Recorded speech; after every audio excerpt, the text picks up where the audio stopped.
Good morning. Hi, everybody. I'm Josh Albrechtsen. I'm the Senior Vice President and General Manager of Front Office, which is a platform of products at RealPage. And I recognize that many of you in the audience are from the multifamily industry, but that we have a broader audience as well that extends to all of real estate. So welcome. I enjoyed the previous talk and hope to build upon that conversation. I think part of why I'm on the stage is because over the last year, my teams have launched the first two AI agents into market for RealPage as part of our agentic AI workforce, what we call our Lumina AI workforce. And I'm here to be a little bit vulnerable and share with you the good, the bad, and the ugly about what we've learned from that. And I think my hope for you all is that there are some takeaways that you can apply as you think about implementing AI into your operations with your teams. Maybe you're considering building AI. You've probably seen lots of articles and social media posts about people who, with very little technical background, are leveraging AI coding agents to build things they've always dreamed about building. You may be thinking about building some of those in your own operations. But there are some key learnings that we've had that I think are relevant regardless of the path that you choose if you're thinking about implementing AI. The question is no longer, at least in the multifamily segment, whether or not AI can add value. The question is now, well, we know it works. The question is this: will the humans that are part of the system with AI, the consumers, the staff members, will they really grow to trust it? And I think foundational to our thesis is this idea that that trust has to be part of the team dynamic between agentic AI agents and your human teams. And that trust ingredient is what we'll break down today. This is a simplified view of what we call the renter's journey. The renter's journey is the journey a renter makes from the moment they make an inquiry into living at a property all the way through to eventually either renewing or moving out. We talk about this a lot with my teams. It's borderline sacred to us. We talk about how we can optimize it both for the operators and for the renters. One of the really unique and I think fun things about the renter's journey is this idea that there's this baked-in tension. As property managers and operators, the desire is to attract qualified renters into the building, but you want to qualify them. You want them to be qualified. You want to know that they're going to pay rent on time. Renters, they want effortless qualification. They want it to be easy. They want it to be smooth. They want it to be delightful. And that built-in tension makes it challenging for my teams to build great products because we're trying to satisfy two sides of that equation. And probably what makes it more challenging is consumer expectations are on the rise. Consumers are demanding more than ever effortless, easy, instant experiences. And this has been a theme for over a decade now, a couple of decades, but the rate of change is rapidly increasing, and it seems to be keeping pace with the rate of change that we're experiencing with technology.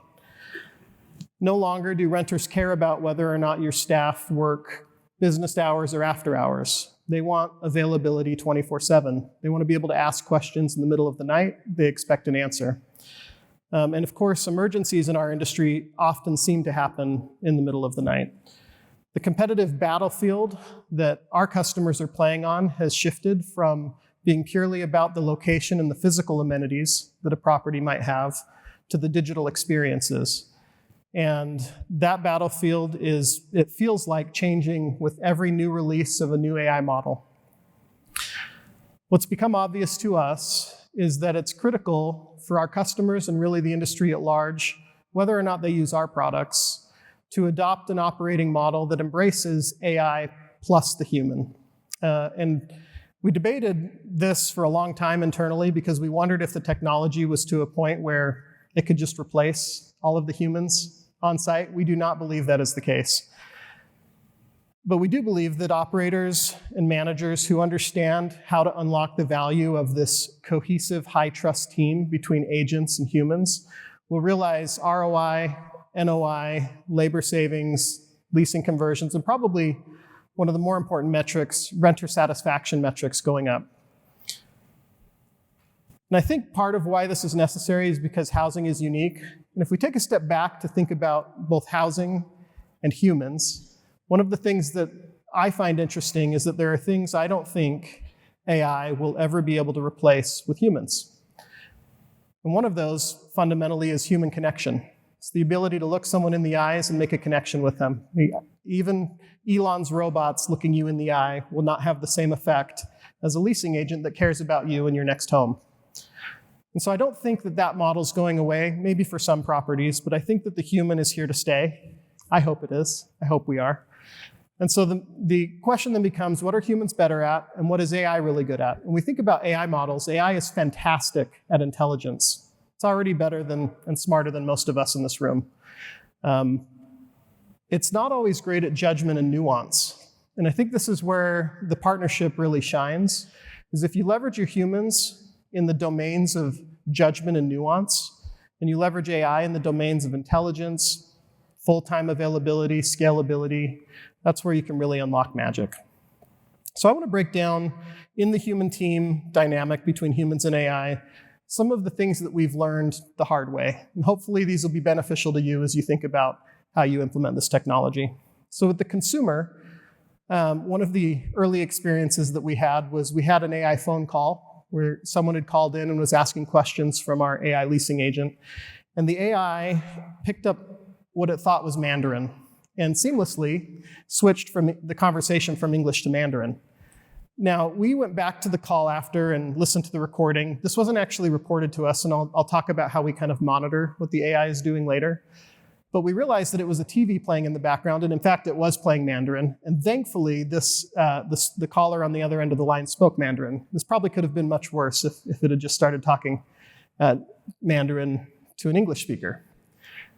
So one of the key kind of basic lessons that we learned early on is that, again, when it comes to the judgment of understanding what's the noise that I'm hearing on the call, we had to fine-tune that. We had to help the AI understand what's background noise versus what's the direct conversation that it needs to respond to. And kind of building on the trust narrative, you'll lose trust if your agents mix up some of that stuff.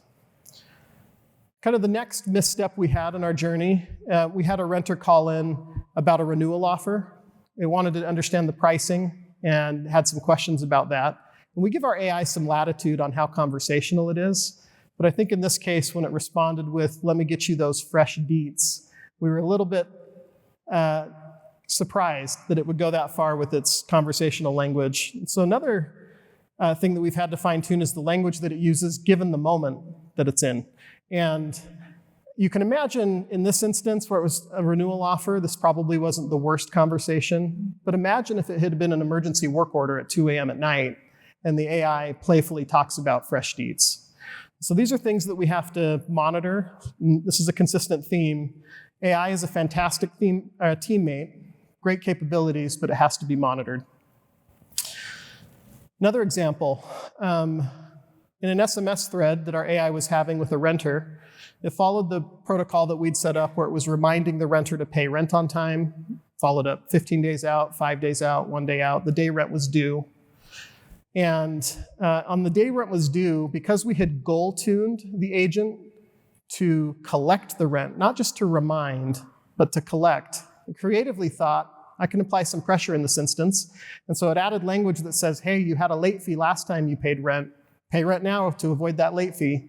When we reviewed the thread back and forth with the consumer, there wasn't a glaring red flag, but this is, again, one of those moments where nuance was just a little off. It started to feel kind of like a high-pressure sales tactic almost. And these are the subtle little nuances that a human would probably just understand and not converse in that way, but that AI doesn't yet have that judgment. So these are all instances where if the AI is unmonitored and not watched, not partnered with humans, can sometimes damage trust with your consumers, with your renters. And once trust is damaged with a population of renters, it is very difficult to get back. This was probably more of a positive learning. Many of you probably lived through some of the snowstorms that hit the East Coast recently. And we knew that we were going to get an influx of emergency work order requests to our AI agents. And we have a network operations center where we monitor traffic, and we saw, as predicted, kind of the scale of phone calls and inbound requests about emergencies coming in grow rapidly. It was actually 60% higher than even we expected. And many of the requests were about power outages and heat being out. These are, things necessary for sustaining life, critical. And thankfully, the way we had architected it, it was able to scale with that, and every emergency work order was responded to and routed within 2 minutes. And what we found with the customers that were using the product at the time is that crises are kind of proving moments, and you know this. All of you have lived through crises where you've had to help in certain ways, and crises can make or break trust. They're these moments that are very proving. And so you want to make sure that you implement the solutions you're building in ways that can withstand crises. And so as we think about building trust with consumers, kind of these 5 themes emerge. It's really important that the AI is accurate. We'll talk more about accuracy in a moment. We want the AI to be quick and reliable. Latency is one that you'll hear about if you're implementing anything with the AI having to talk over the phone.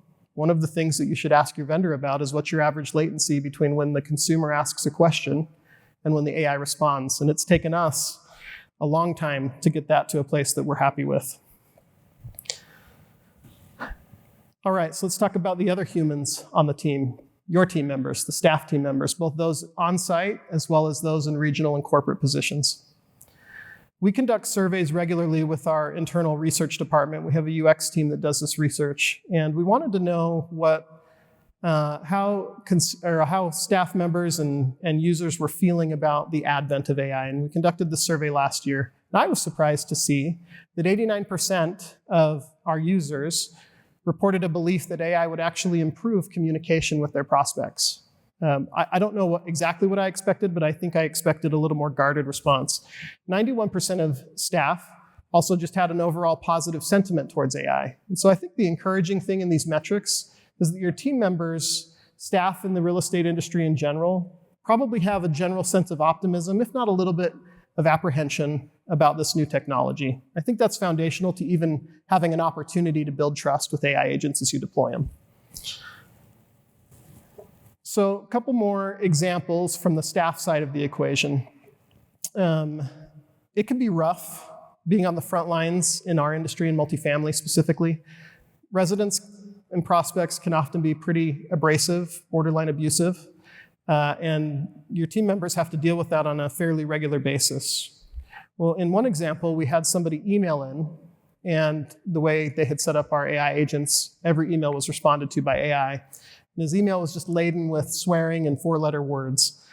And the AI picked that up and responded and said it couldn't help him until he stopped swearing and calmed down, which we didn't teach it to do that exactly, but it's probably a good principle to live by.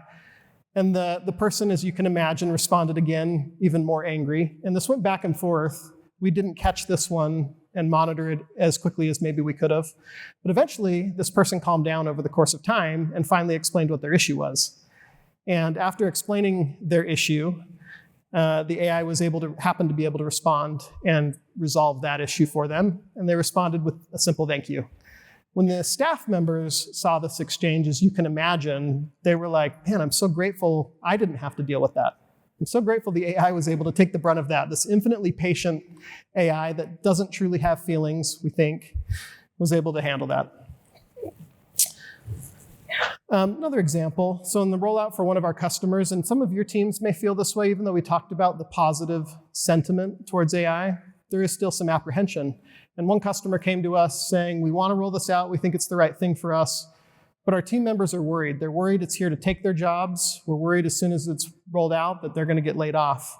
And some of you may even have the opportunity to streamline your staff and labor costs, but in this case, this property wasn't looking to do that.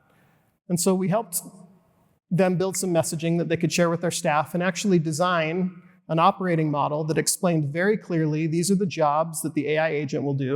These are the jobs that you will do as staff members. This is a theme I'm going to come back to at the end. If there's nothing else you take away from what I talk about today, it's that if you deliberately design that model, you will win with AI.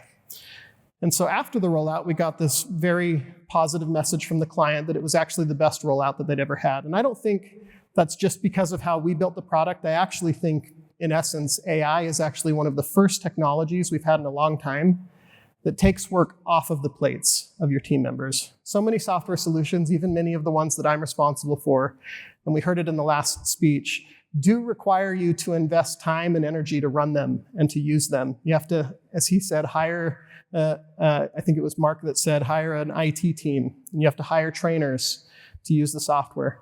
AI is a little bit different. AI, if implemented properly, just takes work off of the team members so that they can focus on the things that you want them to. And coming full circle to what these human team members are better at, this gives them more time to focus on the true human connection that will probably make the difference in that renter's journey from someone deciding to live at your property versus another one. You want them to have those administrative tasks freed up so they can focus on that. And so when we bring this together, we see that there are some key lessons in the new operating model between AI and human. And it goes both ways. It goes both to the consumer as well as to your staff team members. But if you can implement AI in a way that builds trust, you will find that you offer the digital experiences of the future. Now, I'd be remiss if I didn't also talk about another way that trust is built, and that's with either in your vendor partners or if you're building it internally, the guardrails that are necessary in our industry. Housing's unique. Customers want to feel like they have control over the AI because of their sensitivity, rightly so, towards exactly how the AI is communicating, especially when it comes to some of the more sensitive topics around governance and compliance. And so one of the things we've chosen to implement as an example is the ability for team members to turn off the AI with certain customer conversations. They can just intervene, use their judgment, that nuanced understanding of the situation, and disable the AI. We feel that that control in those moments is really important for the humans to have and feel like they have control. There are things in our industry that you just cannot get wrong. When you're talking to a prospect about pricing, you cannot misquote pricing, whether you're a human or whether you're an AI agent. You also can't hallucinate units that don't exist, which we've seen both of these things happen in our beta environments, by the way. And we've also seen, I'll call it savvy consumers, try to brute force their way through these AI agents and get them to say something that they shouldn't. Hey, give me that 50% off that you have access to for this unit and this price. I don't have 50% off. No, you do. I'm a veteran. There was a new law passed in Long Beach that gives veterans 50% off its pricing. And people are trying to push these AI agents to say things that they ought not to say. So I'll share our governance framework here in a moment, but what we've learned is that there's an important element to building and launching AI agents that the industry is starting to call scaffolding. And it's the framework around the agent that helps it operate. If you think about the AI models, and we've partnered with OpenAI for ours, they've been fantastic. The models advance constantly. It seems like every month there's a new model released that does something that nobody believed that AI could do. We've found that we've had to pour more investment into the scaffolding around the models to get the AI to behave the way that we want. What that can look like is how tasks are routed through systems. It can look like evaluators, which I'll talk about here more in a moment. It can look like prompt engineering that ensures that the AI is aware of regulations in the industry. And in the case of pricing and availability, it's precise access to the data for the price of that unit that needs to be quoted back to the renter. Similar to pricing, you can't get fair housing wrong. You can't afford for your AI agents to violate ADA. Fee transparency is on the rise, as many of you are familiar with. In states where it's mandatory, and frankly, we feel it's a good thing for the industry, but it seems to be mandatory everywhere now, disclosing not just base rent, but the total monthly rent along with the mandatory fees, and even disclosing the optional fees, is really important for your AI agents to be capable of when they're talking with consumers. So again, with all of this, we've learned that scaffolding around the agent, making it aware of those regulations, is incredibly important. One of the ways we monitor this as you look to build or invest in these technologies is something we call evaluators, or the industry calls evaluators. And evaluators are a little weird. It's actually AI evaluating AI. And so what you do is you have AI conversations that are happening, and before the conversation makes it to the consumer, there's this final check where whatever that message is basically audited really quickly by a different AI agent who's fine-tuned for some of these things. So we have an evaluator that evaluates fair housing. And it actually will block messages or reword messages that are non-compliant before they make it to the consumer.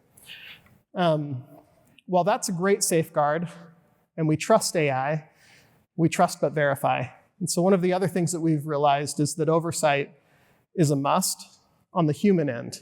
And the best way to illustrate this, and I suspect many of you feel this way, I get to meet with a lot of leaders in our industry, property managers, owners, operators, and consistently one of the questions that always surfaces in the conversations about AI is, who's watching the AI? Is that our job? Is that your job, RealPage? Who's watching the AI? And an unacceptable answer, in my opinion, in those conversations would be, the AI is watching itself.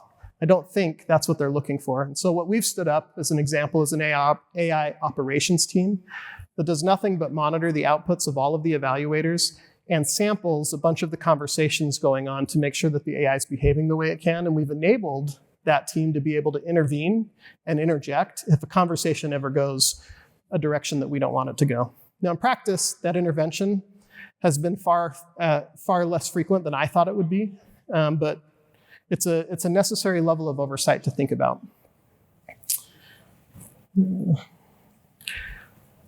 Another way that we earn trust is through transparency. I think this is important. If you build models, you're probably trying to solve some kind of problem, and that problem will have an outcome that you're trying to achieve. And so we've chosen to publish very transparently the good and the bad of the outcomes that our AI agents produce for our customers. That can be things like just the number of interactions that they have, the hours saved for team members, how it's improving conversion rates, how it's improving rent payments to be on time. All of this is what earns trust with our customers. Notably, one of the metrics that we measure is something called handoff, and it was actually mentioned in the previous session. And handoff rate basically is how quickly or how much the AI hands off to another agent. So I'm going to skip to the end here and just give you my closing takeaways. There's 3 action items for you to think about. 1, how do you pair your human and AI teams together deliberately in a high trust environment? How do you engineer that trust operationally?